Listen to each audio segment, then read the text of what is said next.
My dad was a mechanic. He was younger. Growing up, he wasn't professionally a mechanic anymore, but he did a lot of stuff at home. Work on the family cars in the garage and stuff like that. So I was always in there helping him. I was curious, and he was teaching me things. And I started with cars, and I was working on motorcycles and lawnmowers and stuff like that. For a while, I got into that, dirt bikes.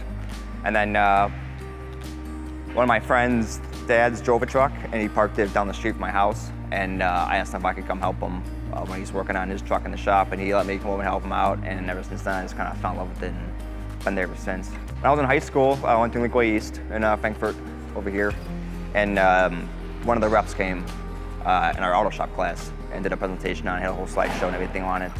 And I was very interested in it. And going to UTI or doing some kind of tech school, because it was kind of the path I was wanting to go down in my career. And I talked to him a little bit after class. He gave me some more information, gave me his card and stuff.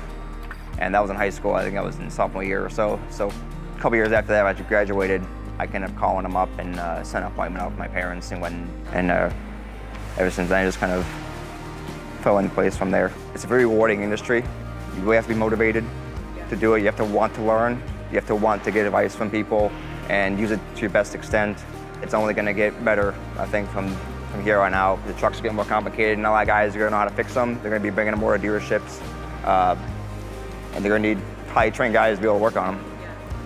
There's nothing more rewarding than bringing a truck that's broken, or a truck that doesn't run, or it's smoking real bad, and by the time you're done with it, you can figure it out, and by the time you pull it out, the truck's 100% fixed, ready to go, and then you get a customer who's happy to go back to work. That's probably the best reward for me, is being able to actually fix something every single day.